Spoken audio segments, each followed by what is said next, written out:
So today's subject is quieting the mind in a noisy world. And the reason I picked this subject is because it's a noisy world, but the noisy world is really in here, right? And life just reflects that. And it's, I'm taking the lead from the Taoist teacher, Zhuang Zi. So I see this hour about, having a conversation, a little bit of story reading through the Zhuang Zi books, a little guided imagery, some exercises, and that's it. So let's get started. So who is this Zhuang Zi guy? So he was a Taoist teacher. He spoke with intellect, spirituality, and mostly humor. He was born around 369 BCE and lived to about 286 BCE. So he's about 150 to 200 years younger than Lao Tzu. He's probably the second greatest Taoist teacher next to Lao Tzu.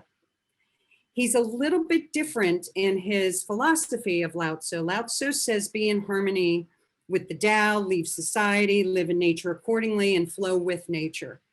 Zhuang Zi says, no, be in the Tao, but be in the world. Be in the world, but not of it. He said, society's not intrinsically wrong, but it's how we act out the motives of society that causes us separation from Tao. And those motives would be things like greed, lust, seeking fame, righteousness, all of that stuff. So what Zhuang Zi does is he writes little stories in his book. He writes about people doing things. And there's 33 chapters to this book called Zhuang Zi. And it's named after his name. And there's, this one says the essential writings, which means there's 7 chapters. There's the inner chapters, which are chapters 1 through 7. They say Zhuang Zi actually wrote. And there's the outer chapters, chapters 8 through 22, which are written by other people 150 years after his death. And then there's the miscellaneous chapters that are just really commentaries, responses on the inner chapters. So I'm going to be pulling from this book by Brooke Zipperine. There's his name. This one, but this is just the inner chapters. This is the complete works, and this is a great translation if you're interested. This is Burton Watson, and so I'll be pulling stories from that too. And if you're the kind of person like I am, this one has cartoons to illustrate the stories. So, and this is illustrated by Tsai, C.C. Tsai. And so these are the books that I'll be reading from today. So Zhuang Zi, he wrote in contradictions. He always kind of undermined himself because he didn't want to dictate anything to us, because that would go against the Tao. In other words, he'd say there's no right and wrong, but he can't say it's right to know there's no right or wrong, or he can't say it's wrong to believe in right and wrong, or not to believe in right and wrong, because that would be setting up right and wrong. So how do you talk, how do you create your message without saying what's right and wrong, and have morals to your stories? Well, what he did was, he didn't tell you how, he doesn't tell us how to live the right way, but he shows us people living the way of Tao, and hopes that we figure out ways to emulate those people. And those people are, he reminds me of Shakespeare in this way, because he has all kinds of characters. So he goes from the kings all the way down to hunchbacks, and he has talking trees and talking frogs, and a drunk, and what else? He's got butchers and wood carvers and carpenters and all kinds of people, and inanimate objects that talk and animals that talk, just to give us a message. Humor played a big part in who this guy was. And I want to read from Zipperine's introduction, just to give you an idea of who this guy is. So, one brief anecdote about the man is appended.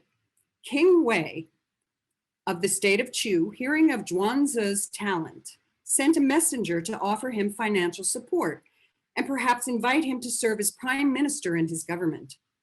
Zhuang Zi is said to have laughed and replied this to the messenger: 1,000 measures of gold is substantial profit, and a prime ministership is an exalted position indeed.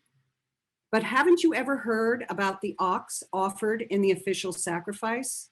He is generously fed for years and dressed in the finest embroidered fabrics, so that he may one day be led into the great temple for slaughter.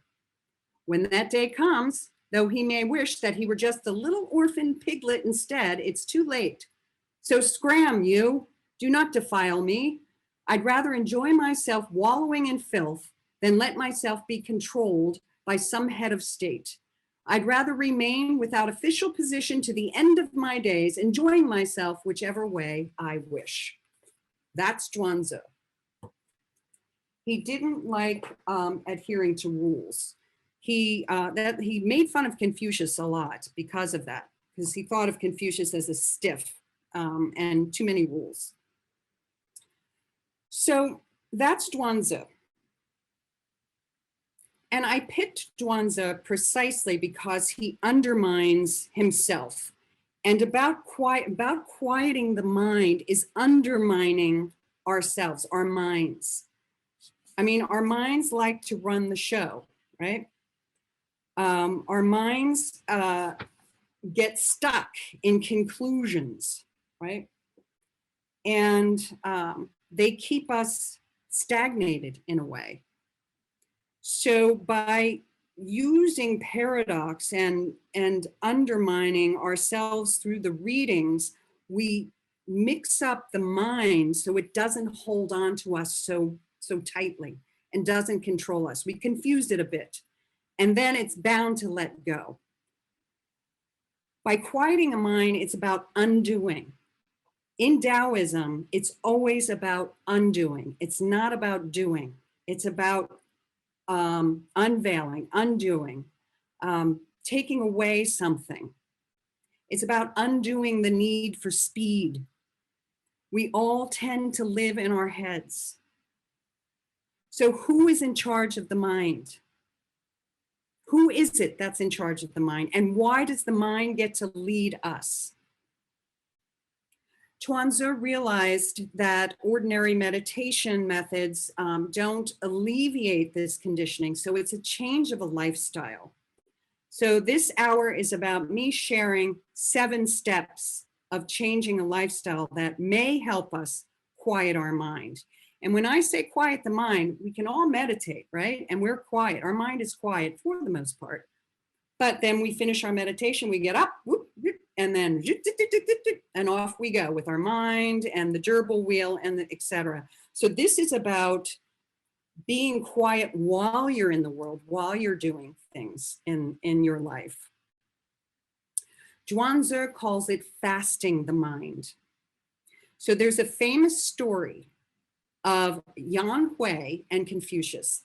He's using Confucius here, but it's really him that's talking, but he's using the person of the persona of Confucius. Yan Hui was Confucius's top student. So Yan Hui walks up to Confucius and says, I am going to Shang and I am going to change that tyrant King Shang's demeanor. He's a horrible, horrible man, and I'm going to change it. And Confucius is like, whoa, how are you going to do this? Well, I'm going to talk to him. I'm going to say this, and the other thing. And Confucius says to him, you'll get yourself killed. Don't do that. And, but he says, no, but I'll use my mind. I'll use stories. I'll use ways to do this. And Confucius says, and I will quote here. Confucius is like, you can't do that. You can't go to a tyrant and try to, what are you going to do? You're going to point out his flaws. You're going to say you shouldn't do this or that. That's not going to work. So Confucius says, if you do not understand men's minds, but instead appear before a tyrant and force him to listen to sermons on benevolence and righteousness, measures and standards, this is simply using other men's bad points to parade your own excellence. This will simply be using other men's bad points to parade your own excellence. How many times do we do that? Point out, why do we point out other people's faults? Is it to self-aggrandize ourselves, or is it to, point out our own excellence? He says, he who plagues others will be plagued in turn. You will probably be plagued by this man. So then Yan Wei talks about how he can, he's like, all right, I won't do that, but maybe I'll use other people's words. I'll use history, and this way he can't blame me because I'm using other people's words and other things in history. And so again, Confucius says,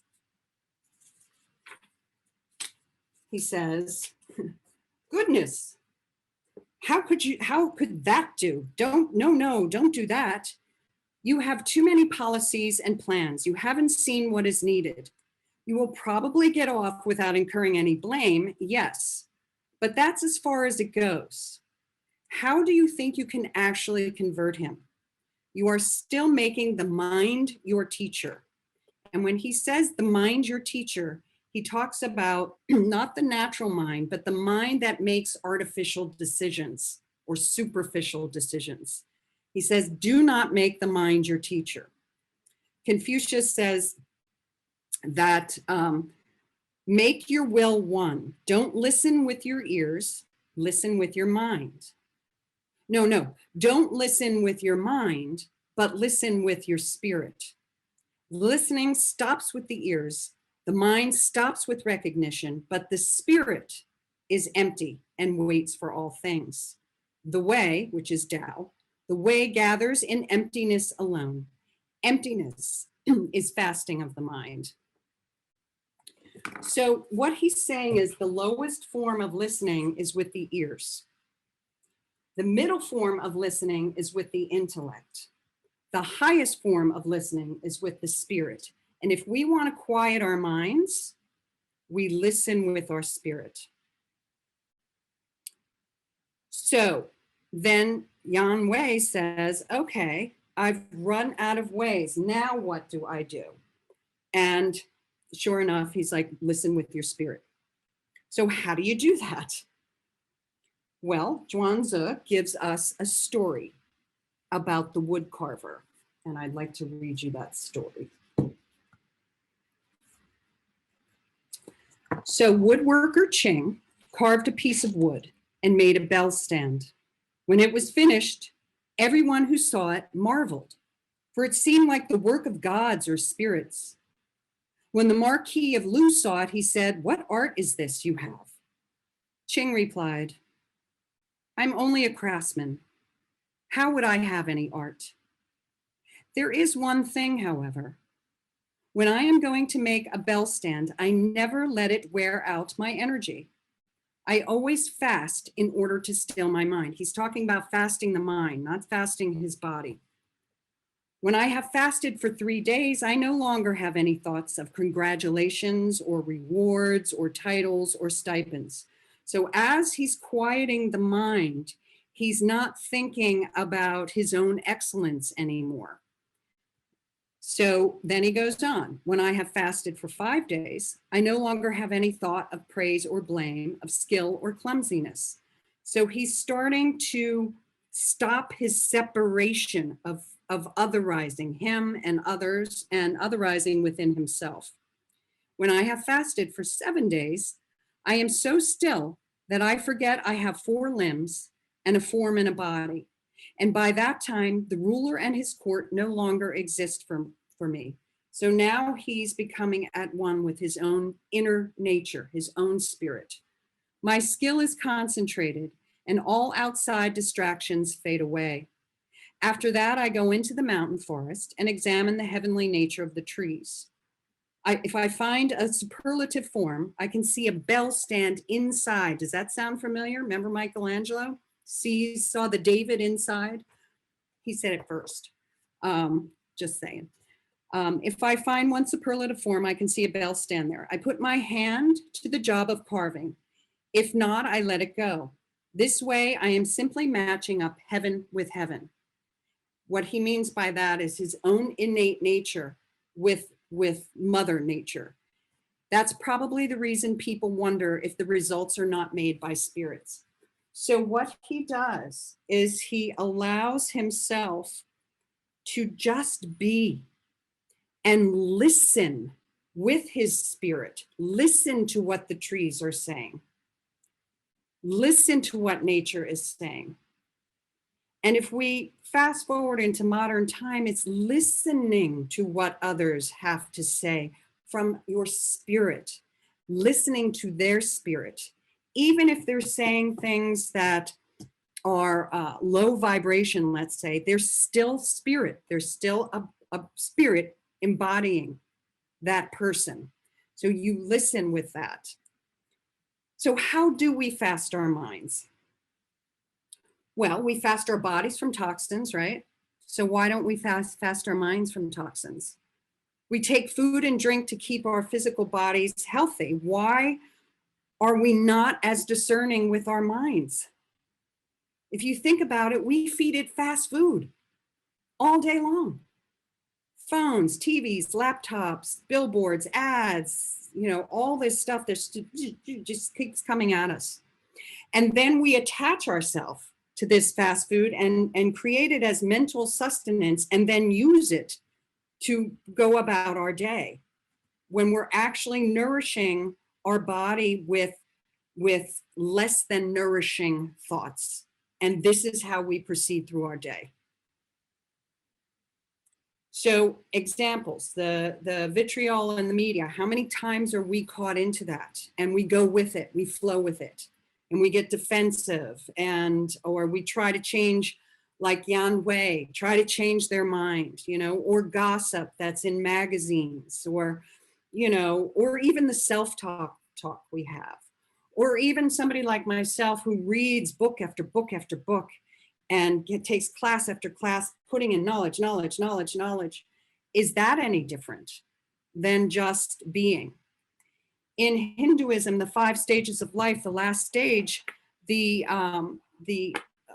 man, the woman, leaves their family and goes into the forest, throws the books away into the ocean, and just is part of nature. Marianne Williamson has even said that the time for collecting data is over. We have enough within us. We don't need to collect anything more. And then we attach ourselves to a side or a thought, to a yin or a yang. And then we cultivate that one side. And we are no longer letting spirit flow through us and listening through the ears of spirit. But then we become a walking, talking container of noise. So how do we do this? I mean, can anybody relate to any of this? Yeah. There's 7 ways we can do this. Does anybody have any questions or anything they'd like to add at this point? I'm going to go through those 7 ways, but is there anything you would like to say at this point? Oh, if you do, raise your virtual hand. If you have the newer Zoom version, it's in reactions. If you have the older Zoom version, it's in participants.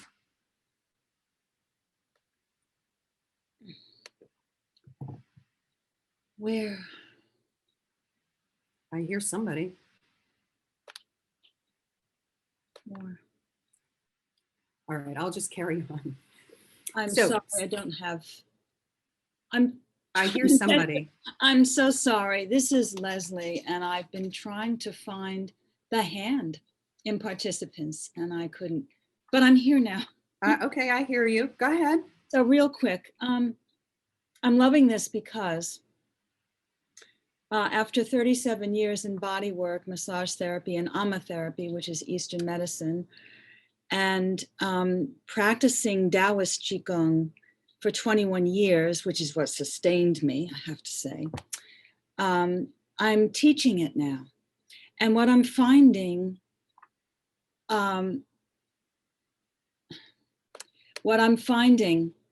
is in between movements, the connecting, centering places between movements are the places that are lost. And those are the places that I'm always trying to encourage people, settle, come back down, where your weight is 50% and 50% between both legs, or even if you're sitting. I do it, it's for sitting and standing, it doesn't matter. And so much of it is also encouraging people to take this out into life. It is such a magnificent practice. So that's all. I just wanted to contribute that. Thank you. Yeah. Thank you so much. And thank you for saying that. And I do mention the space between, and we'll talk about that a little bit more later, but thank you for bringing that in the room, which is the space between the movements is where the power is. It's allowing the movements to kind of cultivate and adjust in one's body before moving again. So these 7 ways. The first is meditation. We all, I think most of us do meditation. And for the most part, meditation does bring us into the now. And it does bring us as part of the eternal universe. So that is certainly important, but it's just one step, because this, like I said in the beginning, the second I stop meditation, boop, off I'm going. And sometimes even in meditation, my mind will go, I'll be like, oh, what am I going to have for breakfast? And then, oh no, stop. Or, oh, I wonder how that patient will be doing something. And, it's on and on I go, and I have to reel myself back in. The second one is more flow in the moment. It's allowing each moment to be its own without thinking about the future or dragging in the past. It's just being. We hear this all the time, and it's not easy to do. And it will be hard at first to do this, but your body will get used to it. And quite frankly, you will probably feel fatigued because you won't be as stimulated at first. But you keep up with it and you will feel more and more peace and more groundedness and more quietude. Anxiety and worry come from a place where we're thinking about what could be down the line. We don't know if it is, but we're thinking about what could be.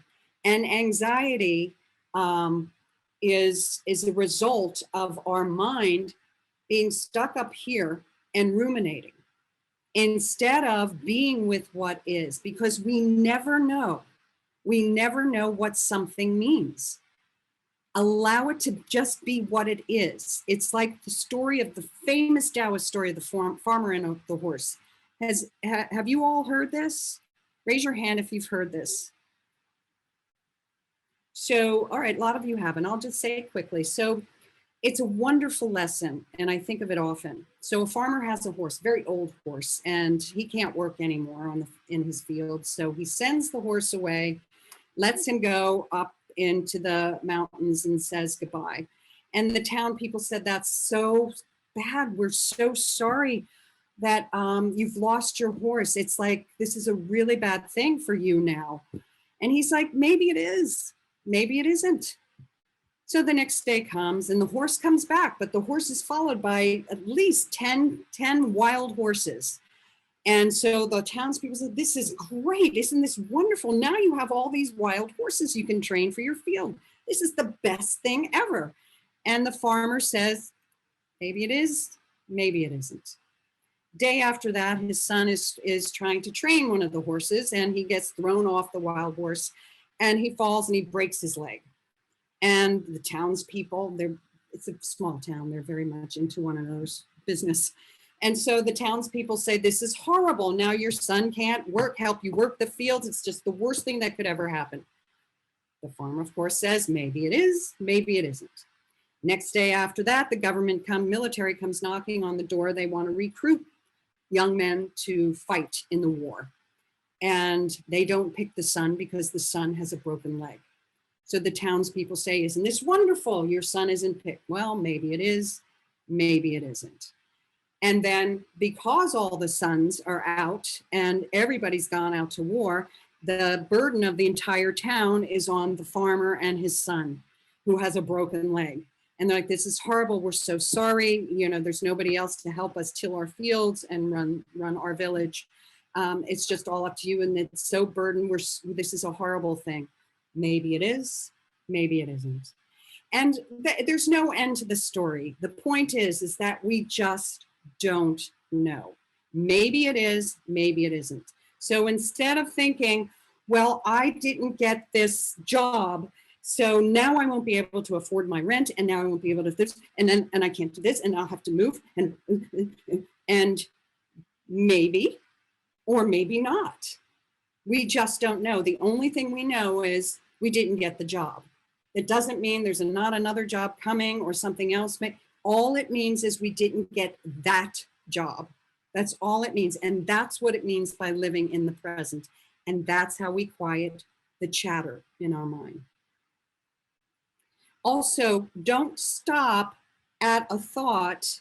Oh, I don't want to say don't, but perhaps not stopping at a thought, thinking that's what it already is. It's good or bad, right? Don't end there. There's a saying that says, has the road ended that we conclude whether it is good or bad? So is the road done? Because we're like, that's good and that's bad, done. No, let's keep it going. Keep the road open, keep it flowing. Quiet the mind in order for others' ideas to flow towards you. Do you sit there and wait for somebody to finish politely in order to get your opinion in as soon as they're finished? How many times do we do that? Your mind is going, they'll say something and it sparks a thought in your mind and you're all ready to make your point in relationship to theirs. It's not a judgment, it's natural, but now you're done listening. You're certainly done listening with the spirit, right? So you're just waiting for them to finish and then you're going to say, right? So maybe try to listen without thinking about what you're going to say, right? Just listen, just hear what they have to say. Take a breath or two and then respond. And I know some people will take that moment of silence to talk more, but that's their journey, right? So we're talking about you and us quieting our minds. You're allowing others to have their creative beingness, right? And also, do you ever get in a flow? So a lot of times this quieting the mind, fasting the mind is not necessarily taking in what, like the bell carver, the bell stand carver guy. He doesn't take in the outside anymore. He's just in the zone, right? We've all heard that, in the zone or in the flow. How many times have you been in the flow? And then you say, I'm in the flow. As soon as you say you're in the flow, you're out of the flow. That the first chapter of the Tao Te Ching, the Tao that can be said is not the Tao. As soon as we talk about it and observe it, whoop, we're out of it, right? So again, these are muscles that need to be exercised, but it's about being in the flow, being in the zone. It's about letting go of the striving. There are things we just can't strive for, like charisma. Can you strive for charisma? You either have it or you don't. Can you strive for love? I'm not saying love of another person, just love. Can you strive for happiness? You can't force something if it's natural, if it's part of nature. I mean, even in what Star Wars, right? Let the force be with you. Luke Skywalker had to let go of all that and just let the force be with him, and then he was able to fight the bad guys. The third way is to purify your eating habits. I'm not going to get involved in that because that's a whole weekend we could talk about nutrition. But basically, keep your food alive. The more alive your food is, the more vital the chi, the life force in there, and the more it feeds your body, and the healthier your brain and your body and your mind becomes. When I say live foods, I usually mean if it's in a box, it's not alive. Pasta's in a box, cookies are in a box, crackers are in a box, right? It's not alive. Cooked food is okay, and whatever your diet is, it's not. This is not me saying what diet it could be. I'm just saying keep it vital. Keep your food vital. The fourth, and probably the hardest, is electronic detox. Do you grab your phone? And I'm saying this on an electronic device, of course. But do you grab your phone the second you wake up? Look at the news? I mean, look what you're doing to your mind. You're starting to feed it fast food and you're not even out of bed yet, right? Maybe keep your phone out of your bedroom. So you're forced to just breathe for a couple minutes before you put your feet down on the ground. Do you hang with your device at the end of the night while the TV is on in your bedroom and you're on your phone or your laptop or whatever? Try to put that stuff away. Do you need to read the news all day long? Do you grab your phone when you're in an elevator because you're just standing there?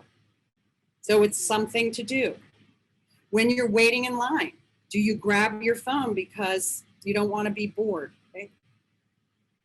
Perhaps just try standing in line and just taking in your surroundings. Do you ever sit and do nothing? I'm not talking about meditating. I'm talking about doing nothing. Just sit. And take in what Reverend Leslie says is the space. The space, not the stuff, not the objects, but the space between the objects. Do you have, this is one that I have, do you have conversations with yourself when you're in the shower? Zoo, zoo, zoo. I should have said this. I have to do this. I noticed I'm like, oh my God, I'm talking to myself like crazy here. Why not try to just feel the water hitting your body? Feel the warmth. Feel the cleanliness that it's giving you. Throw in a few ohms. Water's a great conductivity, right? And it reverberates. Do some ohms. Feel the spirit of the water hit you instead of the mind going. Catch yourself when the mind's like, zoo, zoo. The fifth one is creative expression. Try to bring more creativity to yourself. Creativity could mean art, it could mean writing, it could mean sports, it could mean expression of any sort.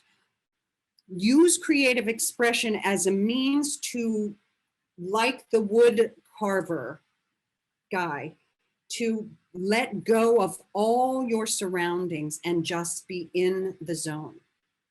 Bring more creativity to your day. It will help you quiet the mind.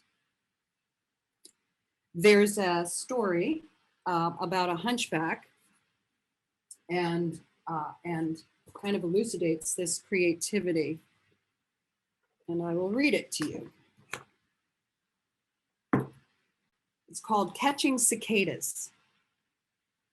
On his way to Chu, Confucius passed through a forest, and there he saw a hunchback catching cicadas with a pole, as easily as if he were grabbing them with his hands. Excuse me, do you catch them by skill, says Confucius, alone, or is there a certain method? The hunchback says, I have a method. For catching cicadas with a pole, I have a set of unique training methods. In the 5th and 6th months, which in the Chinese, the lunar calendar, it's June and July. In the 5th and 6th months, when cicadas are abundant, I put 2 balls on the tip of my pole. And if they don't fall off, my chances of missing a cicada are quite small. 3 balls on the tip of my pole. And if they don't fall off, my chances of missing a cicada are 1 in 10. Then I do 5 balls on the tip of my pole. And if they don't fall off, I can catch the cicadas as if I were using my own bare hands. When I catch cicadas, my body is as still as a tree trunk. The pole in my hand is as steady and thick as a branch. And despite the expansiveness of the world and the multitude of things in it, all I see are the cicada wings, and nothing can distract me from them. So how can I miss? Confucius says, students, pay attention. An undistracted mind brings concentration of spirit. So he came up with his own creativity on how to catch cicadas. Why they catch cicadas, I don't know. Do they eat them? I don't know. That part I don't know. So the 6th way is to exercise. You need to move your body. The body produces endorphins, and that takes us out of the intellect, whatever that means to you. If it's walking, it's walking. If it's yoga, qigong, tai chi, biking, hiking, whatever it is, move your body. You bring yourself into body awareness. You somaticize your being more when you move it. And that takes you out of the mind. And the last one is balancing the yin and yang. And we'll do an exercise later on this. But yin and yang are interdependent. They are not two opposites. Yin is quiet, yang is noisy. Yin is darkness, yang is light. Yin is night, yang is day. Yin is the moon, yang is the sun. Yin is ice, yang is steam, and on and on and on it goes. We are not one or the other. So to tip your mind into one side and be just that and identify with that will not quiet it. Harmonizing yin and yang bring about stillness. And I'm going to take us through an exercise to help us do that. But first, we start by training the mind to leave the head.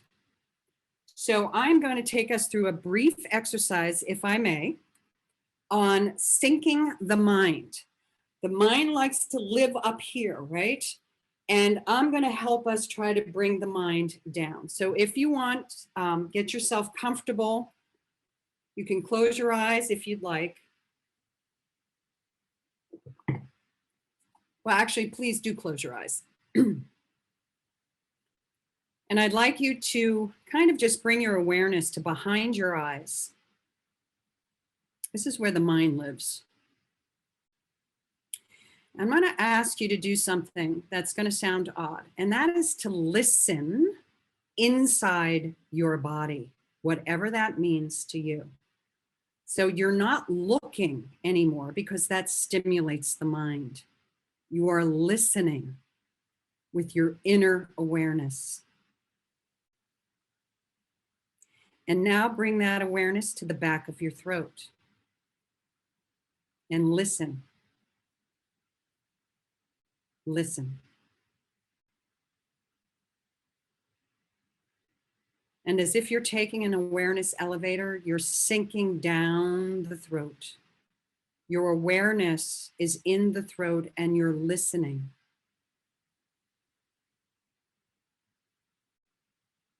And your awareness is now behind your sternum. You're not looking, you're just listening.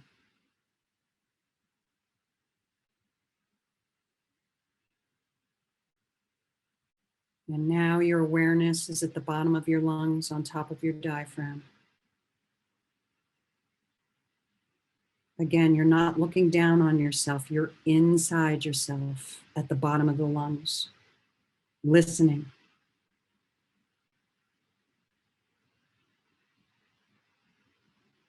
And now you're below the diaphragm. You're in the upper abdomen. And now you drop to the lower abdomen. And now you're dangling in space in your pelvic bowl. And you're just listening.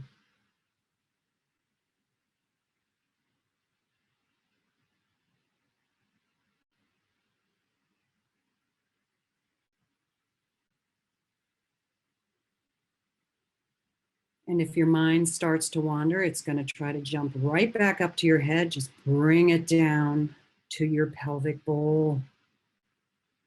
Bring your awareness down there. Ground your awareness. And just listen.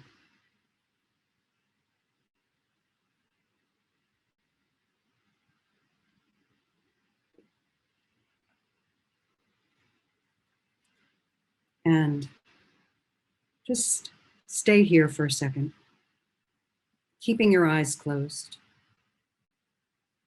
And you're not doing anything. You are practicing what's called Wu Wei, effortless action, non-doing. You're not forcing anything right now. You're just keeping your awareness in your lower abdomen, just allowing your awareness to be there. There's no inner monologue. You're just listening. You are doing without doing. You are practicing effortless action. You are practicing Wu Wei.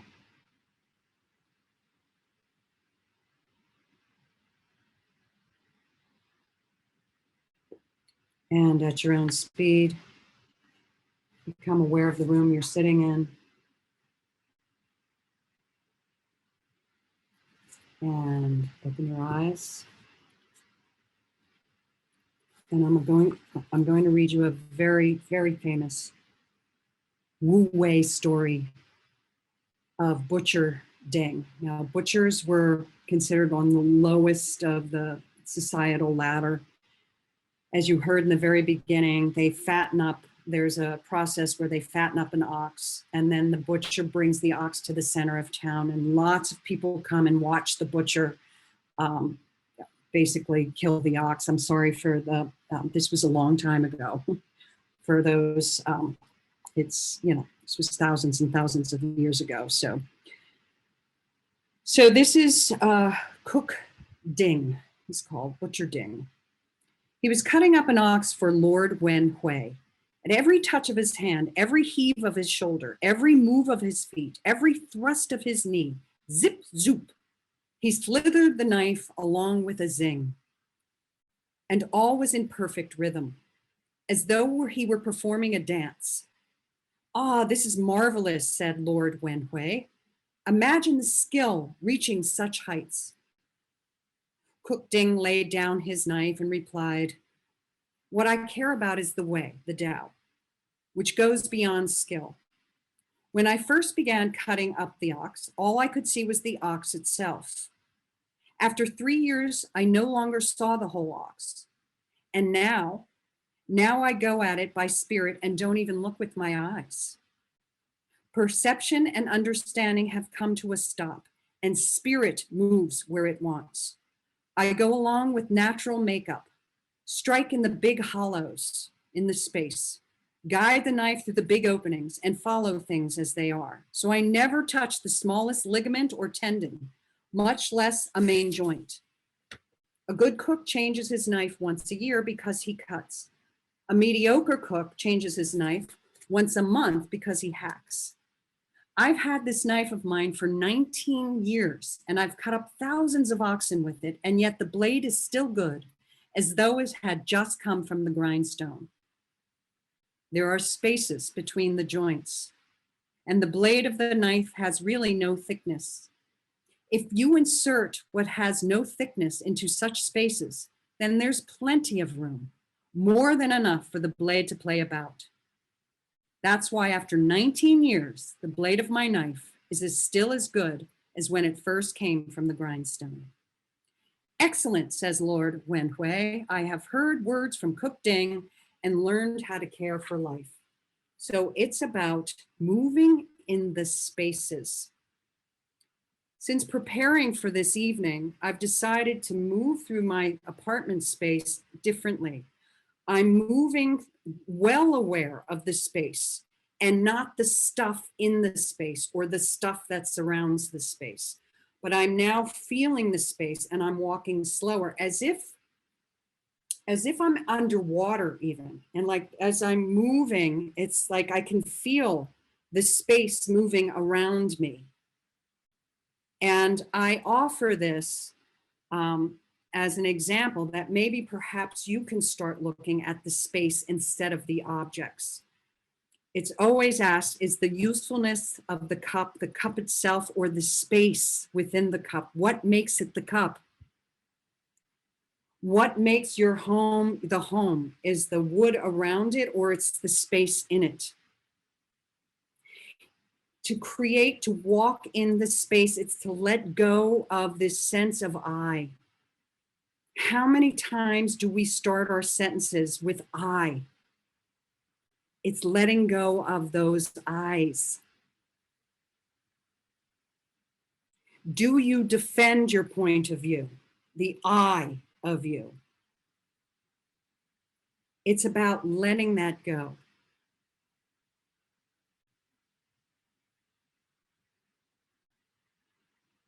So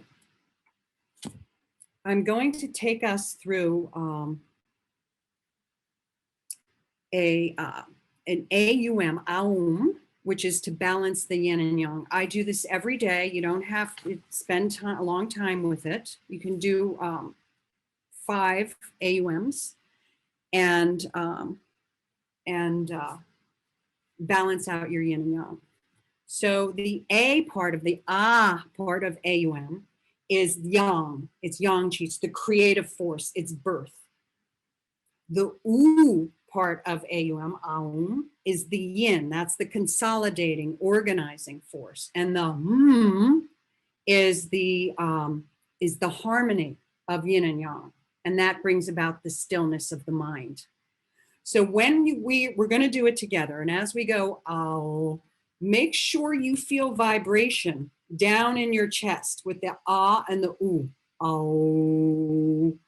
And then when you bring it back up to your head under your crown chakra. And what we're doing is we're balancing above and below, and we're balancing yin and yang.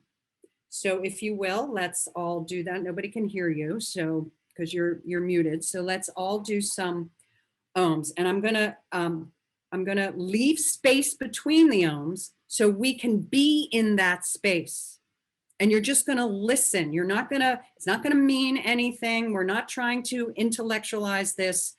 Just feel it. Just listen and feel the space between the ohms. So here we go.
And come back to the room.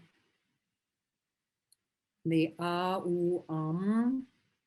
helps us to let go of control. Zhuang Zi talks about a drunk who is flying on a carriage, and he's so drunk and he falls off the carriage and doesn't even realize he's fallen off.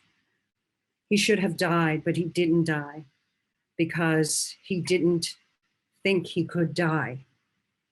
And he had no control, and he wasn't trying to control, and therefore he lived.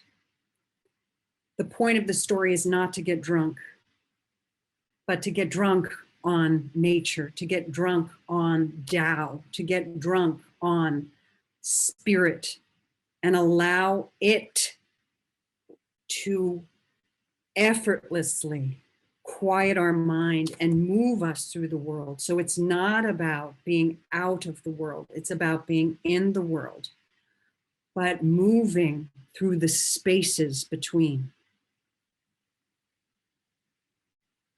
When you come up with a desire, try to let it go. Let it go, like the drunk falling off the cart. Because following a desire is an endless path. We never get there because we're always living in desire. It's about doing activities out of love and not for the success.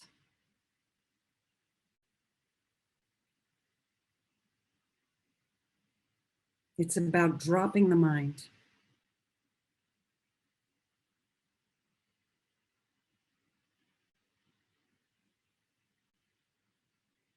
And David, if you could pull up the slide. This is just a recap on how we can do this for ourselves every day. And as I said, it's not going to be easy.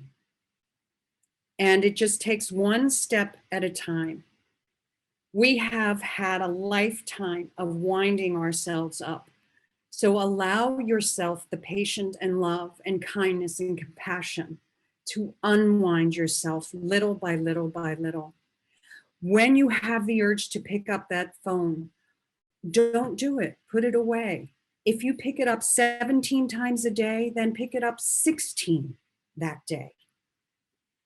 If you have no desire to, if you're bored, start doodling, do something creative, put yourself in a place where you can be in the zone.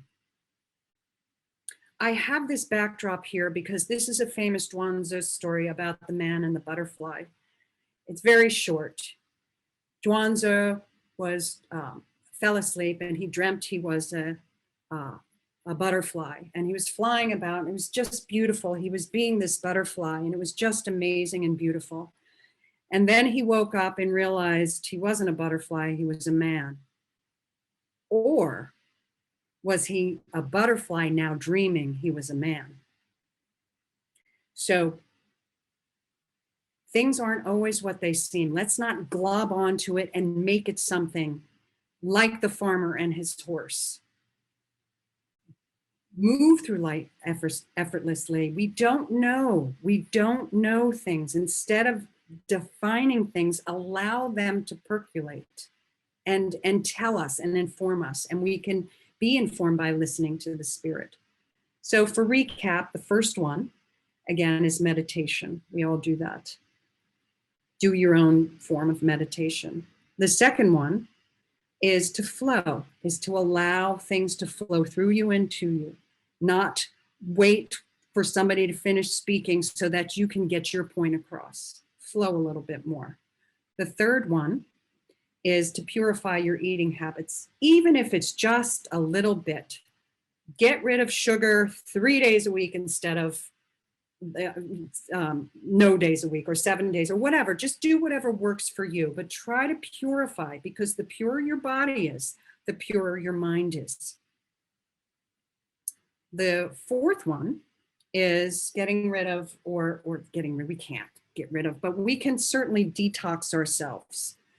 Don't fall asleep with the blue light. You know, it messes with the brain.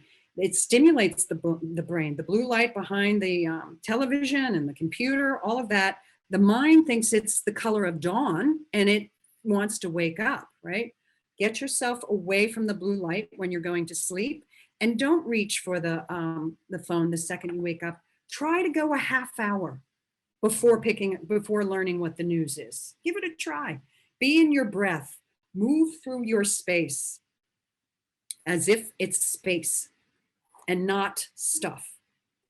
The fifth one is try something creative, to doodle, to sing, to to dance. If nobody's looking, you know, dance. If you're the shy type, you know, sing in the shower.